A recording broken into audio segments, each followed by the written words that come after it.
नमस्कार। आज के वीडियो में केशव के काव्य में प्रकृति चित्रण विषय पर मैं बातचीत करूंगा। बीए पार्ट 2 के हिंदी साहित्य प्रथम के प्रश्न पत्र में केशव की कविताएं संकलित हैं। इसी आधार पर आज केशव के काव्य में प्रकृति चित्रण विषय पर बातचीत होगी। केशवदास धर्म, ज्योतिष, संगीत, भूगोल, वैद्यक, वनस्पति, पुराण, राजनीति, अश्व परीक्षा और कामशास्त्र आदि शास्त्रों के सामान्य ज्ञाता थे। इस बहुज्ञता ने केशव के काव्य प्रस्तुतिकरण को बहुत समृद्ध किया। काव्यशास्त्र, नीति शास्त्र और कामशास्त्र, इन तीनों के वे विशेषज्ञ से प्रतीत होते हैं। एक तरफ उनकी बहुज्ञता ने उनकी काव्य साधना को प्रभावित किया, वहीं दूसरी ओर उनको राज सम्मान प्राप्त करवाने का भी काम किया। केशवदास की कृतियों में बहुत सारे स्थानों पर उनकी बहुज्ञता दिखाई पड़ती है। उन्हें अपने पांडित्य पर गर्व था। जानत सकल जहान कवि सिमोर, इस तरह की उक्तियां उन्होंने अपने लिए ही लिखी थी। यह कहा जा सकता है कि केशव के व्यक्तित्व का निर्माण वंश परंपरा, युग रुचि और तत्कालीन परिस्थितियों के अंतर्गत हुआ। एक ओर रसिकता और भावुकता के तत्व उनके व्यक्तित्व में पर्याप्त मात्रा में विद्यमान हैं, तो दूसरी ओर उनकी बौद्धिक उपलब्धियां भी हमें अनेक प्रकार से दिखलाई पड़ती हैं। इसी बीच उनके काव्य में प्रकृति चित्रण की बात भी की जा सकती है। केशव के प्रकृति चित्रण में कई प्रकार से प्रकृति चित्रण उनके काव्य में हमें मिलता है। आलंबन, उद्दीपन, उपमान, पृष्ठभूमि, प्रतीक, अलंकार, उपदेश, दूती, बिंब प्रतिबिंब, मानवीकरण, रहस्य और मानव भावनाओं का आरोप लेकर केशव ने अपने काव्य में प्रकृति चित्रण किया है। इन सब वर्णनों में आने वाली वस्तुएं प्रकृति चित्रण को बहुत सुंदर बना देती हैं। आलंबन रूप में प्रकृति चित्रण केशव ने पर्याप्त मात्रा में किया है। उन्होंने कृत्रिम पर्वत और नदी आदि का वर्णन किया है, जिसका उल्लेख संस्कृत के काव्यों में क्रीड़ा क्षेत्र के नाम से होता दिखाई पड़ता है। केशव का आदर्श माघ, श्रीहर्ष, बाण आदि थे। केशव के काव्य सिद्धांतों के अनुसार वन वाटिका तथा कहीं समुद्र आदि के वर्णन में कुछ विशिष्ट बातें अनिवार्य हैं। इन वस्तुओं के वर्णन में उन्होंने गिनाकर काम चला लेने का प्रयास किया है। उदाहरण के लिए विश्वामित्र के आश्रम के निकटस्थ वन का वर्णन वे इस प्रकार करते हैं कि तरुतालीस तमाल ताल हिताल मनोहर, मंजुल बंजुल तिलक लकुच कुल नारी के रबर, एला ललित लवंग संग पुंगी फल सोहें, सारो सुख कुल कलित चित्त कोकिल अली मोहें। इसे वे विचित्र वन कह रहे हैं और विश्वामित्र के तप प्रभाव से प्रसूत होकर वे इसे विचित्र वन कहते हैं और केवल कवि परंपरा का पालन मात्र करते हुए वे दिखाई देते हैं। कवि परंपरा के अनुसार सरोवर के कमलों का वर्णन, भ्रमरों का वर्णन, पक्षियों और जलचरों का वर्णन प्रकृति चित्रण के अंतर्गत दिखाई पड़ता है। केशव ने इस परंपरा का निर्वाह किया है। सरयू, पंचवटी, पंपासर, प्रवर्षण, पर्वत आदि का वर्णन वे अपने काव्य में करते हैं। दंडक वन भिन्न भिन्न प्रकार के आकर्षण से भरा हुआ घना वन है। वह बड़े राजा की सेवा के समान सुशोभित होता है। जैसे राजा की सेवा में श्रीफल की प्राप्ति होती है, यानी धन की प्राप्ति होती है, वैसे ही इसमें भी सुंदर श्रीफल यानी बेल आदि उपस्थित है। फिर यह वन प्रणय बेला के समान भयंकर भी दिखाई पड़ता है। जैसे प्रलय बेला में सूर्य समूह प्रकाशित हो जाता है, उसी प्रकार यहाँ अकौए के सूखे सूखे सफेद पुष्प प्रकाशित हो रहे हैं और उसे भयंकर बना रहे हैं। इस प्रकार यह वन नेत्रों को अनेक प्रकार से आकृष्ट कर रहा है। केशव ने रामचंद्रिका की आरंभ में सूर्य की प्रातःकालीन अरुणिमा की शोभा का चित्रण भी किया है। वे कहते हैं, अरुण गात अति प्रात पद्मिनी प्राणनाथमय, मानहु केशवदास कोकनद कोक प्रेममय, परिपूरन सिंदूर पूर कैंधो मंगल घट, किंधो शुक्र को छत्र मढ़्यो मानिक मयूख पट।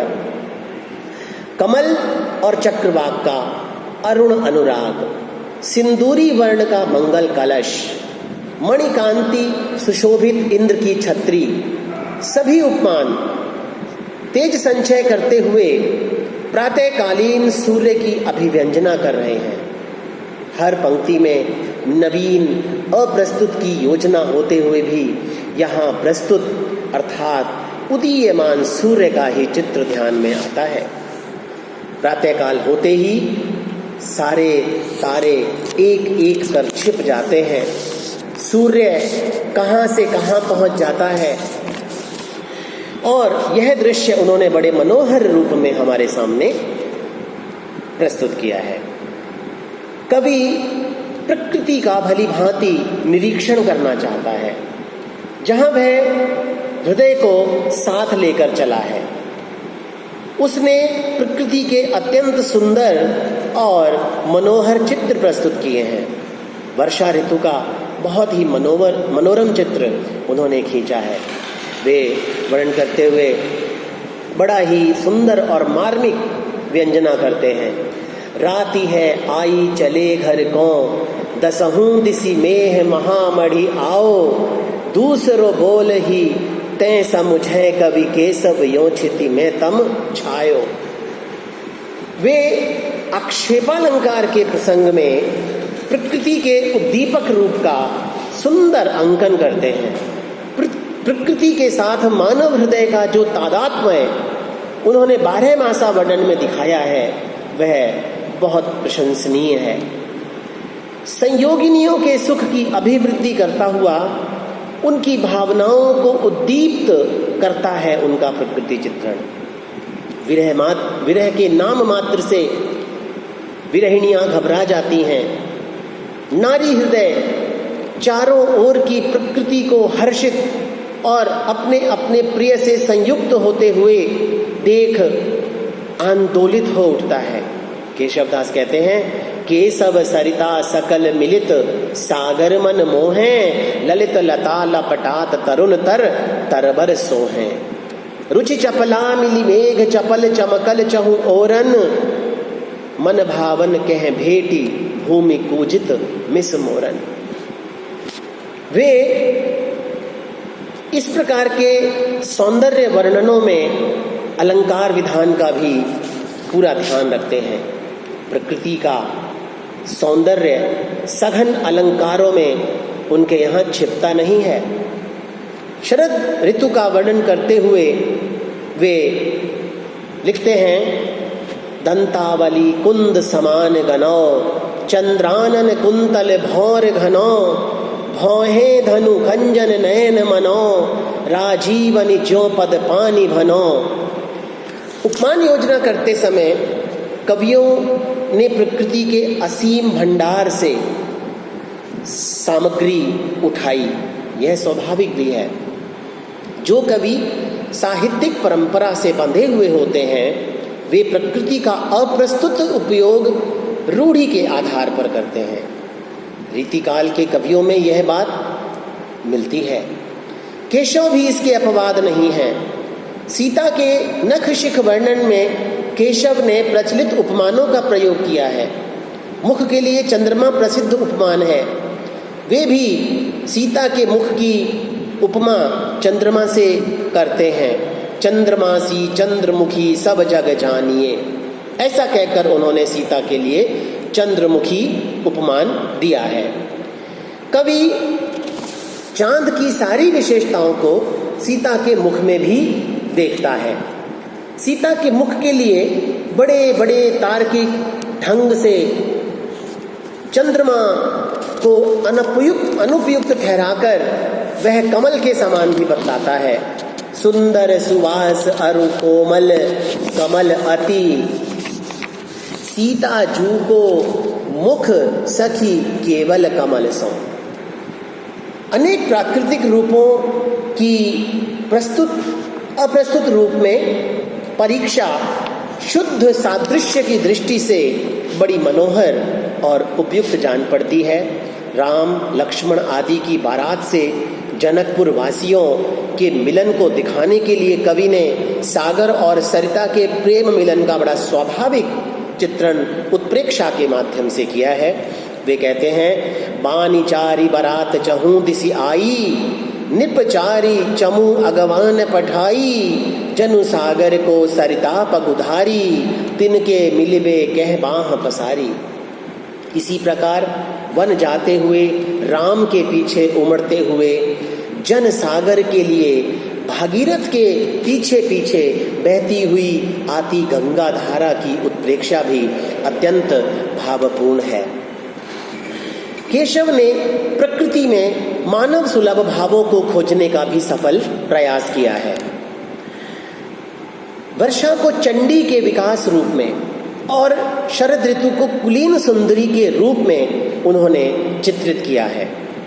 वर्षा में बाढ़ युक्त नालों ने अपने किनारों को डुबो दिया है, जैसे अभिसारिकाएं अपने धर्म के मार्ग को मिटा देती हैं। इसी प्रकार से एक स्थान पर केशव ने प्रकृति का अत्यंत कमनीय और मनोरम वातावरण प्रस्तुत किया है। सीता और राम जब एक साथ बैठते हैं तब सीता के वीणा वादन पर मुग्ध होकर पशु पक्षी घिर आते हैं और राम द्वारा प्रेम पूर्वक पहनाए गए आभूषणों को भी वे निशंक भाव से ग्रहण करते हैं। केशव का कहना है, जब जब धरि बीना प्रकट प्रवीणा बनु बहुगुण लीला सुख सीता, पिय जियहि रिझावै दुख निभजावै विविध बजावै गुण गीता, तजिमति संसारी विपिन बिहारी सुख दुखकारी घिरी आवे, तब तब जग भूषण रिपुकुल दूषण सबको भूषण पहिरावे। इसी प्रकार मानव जीवन के सत्यों को भी उन्होंने प्रकृति में चरितार्थ किया है। ब्राह्मण जब सुरापान करने में लीन होता है तो उसकी शोभा और संपत्ति नष्ट हो जाती है। उसी प्रकार चंद्र भी वारुणी की इच्छा करने मात्र से श्रीहीन हो जाता है। केशव का कहना है, जहीं वारुणी की करी रंचक रुचि द्विजराज, तहीं कियो भगवंत बिन संपत्ति शोभा साज। प्राकृतिक उपमानों का उपयोग केशव ने पर्याप्त रूप से किया है। वे संस्कृत के बहुत अच्छे अध्येता थे और संस्कृत की अप्रस्तुत योजना उन्होंने ग्रहण की है। साहित्य शास्त्र की मान्यताओं के अनुसार वे अप्रस्तुत योजना में शब्द को भी रूप गुण क्रिया के समान ही साम्य वैषम्य का आधार बनाकर चलते हैं। केशव ने प्रकृति चित्रण की प्रायः सभी शैलियों का वर्णन किया है। प्रकृति का यथातथ्य और सुंदर चित्रण करने की क्षमता उनमें थी।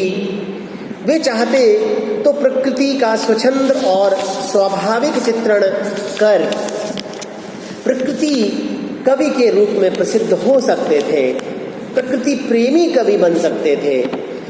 वैभव और विलास के वातावरण में रहने के कारण उनकी मनोवृत्ति कला पक्ष की ओर विशेष रही। संस्कृत साहित्य के अति संपर्क में आने के कारण उनकी दृष्टि बहुत कुछ बद्ध रही। फलतः प्रकृति चित्रण यत्र तत्र दुरूह सा प्रतीत होने लगता है, लेकिन उनके हृदय की अपेक्षा बुद्धि का प्राधान्य वहाँ दिखाई पड़ता है। यदि उनमें चमत्कार प्रियता न होती तो उनके प्रकृति चित्र भी भवभूति और कालिदास के समक्ष कहे जा सकते थे। उन्होंने प्रकृति को कवि दृष्टि से न देखकर कवि संप्रदाय की दृष्टि से देखा, इसलिए वे अपने उद्देश्य में पूर्णतः सफल हुए हैं। और यह कहना समीचीन है कि केशव दास का प्रकृति चित्रण रीतिकालीन कवियों के प्रकृति चित्रण की दृष्टि से एक बहुत महत्वपूर्ण प्रकृति चित्रण के रूप में हमारे सामने आता है। धन्यवाद।